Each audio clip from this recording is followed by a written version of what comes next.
I first off would like to try and take down the argument on morality. Go ahead. Because it's not actually an argument for the existence of a God. It's the argument for the fact that we should have an idea of an existence of a God. Because otherwise there would be no moral basis from which we could sit on. And I disagree with that because I feel that humans are inherently altruistic and moral. Okay, all right, stop there for just a second, Nathaniel. What do you mean by altruistic and moral? We are giving and we care about each other. Why is that good? Why is that good? Because it helps our species survive. Why is it good to survive? Because then we can propagate and move on as a species and continue to exist. So why is that a good thing? Who said? Why is that a good thing? Yeah. Because that is what it is. Well, that's an is. That's not an ought, though. Stalin would say, fine, Nathaniel, I'm going to survive by killing you and taking your stuff. Why is he wrong? Because Stalin would have the initial urge not to. He would feel that the inherent urge of humans is to be caring for one another. There are situations where humans will not be caring about one another, and those are exceptional. But because humans are inherently altruistic, his first urge would be to take care of the person or try and help them. But if he has some motivation against that, then he would no longer have that urge. And he would decide that he wants to kill them because he has a reason to.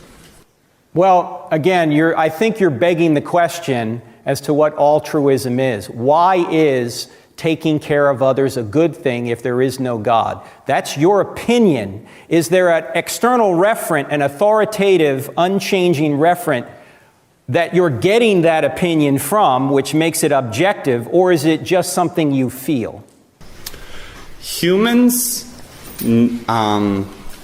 so if you take it from the stance that this is something that is consistent throughout humanity, that we care about one another, then we could superpose that as a moral impulse that we have.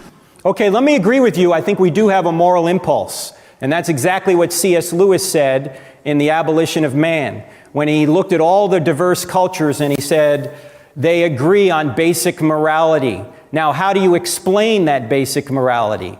Well, there's maybe different ways to explain it, but some will say that's because God has written it on our hearts. But the issue isn't how we know it. The issue is, why is altruism, as you put it, or caring for one another, a good thing? Who said?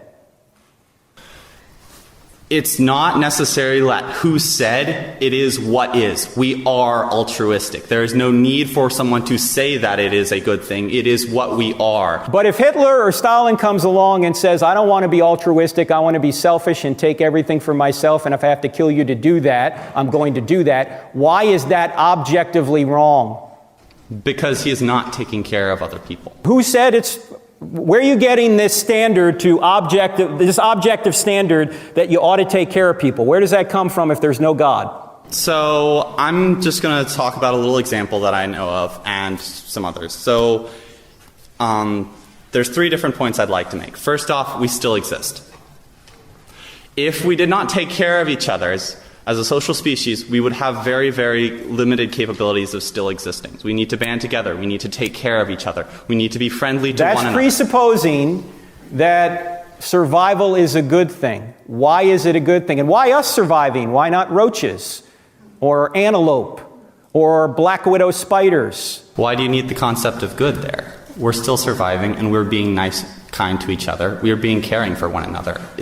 Forgive me, Nathaniel, but you're stealing the standard of goodness from God's universe to try and make your worldview work. But if there is no objective, authoritative moral standard beyond us, then atheism doesn't work. You know, I think you're right. There is something to that. The idea of good and evil is in a lot of ways a religious concept. But why do we need that?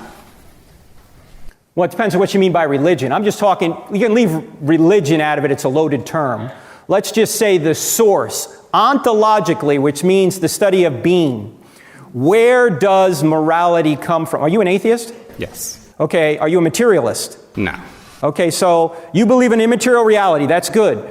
How do you explain immaterial reality if there is no God? Could you define immaterial reality? Oh, let's just take the laws of morality. It's right to take care of people. It's right to love. It's wrong to murder. Where does that come from? That's something that is ingrained in us in our behaviors. That's how we know it. And let me agree with you that maybe there are different ways we can come to know it. If evolution is true, maybe evolution has helped bring it to us. Maybe our parents taught it to us. Maybe society taught it to us. However, my question isn't how we know it. My question is, why is it right to love and wrong to murder objectively? Because, you know, we went to the Nazis and they said, oh, we're just obeying our government. And we said, you had a higher obligation to obey the good rather than your government, and you failed, so you're guilty. So where does this higher standard come? Where does it come from? What is it ontologically? So to some extent, this is an interpretation of, and I'm probably going to screw this up, but this is an interpretation of why we exist. And so we come from a long lineage of life, and so in order to honor that, we must continue to live. And so to be kind is to honor that life that we have. And life is all that we have. Okay, I agree with what you're saying here, but you're importing terms, moral terms like honor and good, into an atheistic system that has no way to ground those moral terms. That's my point.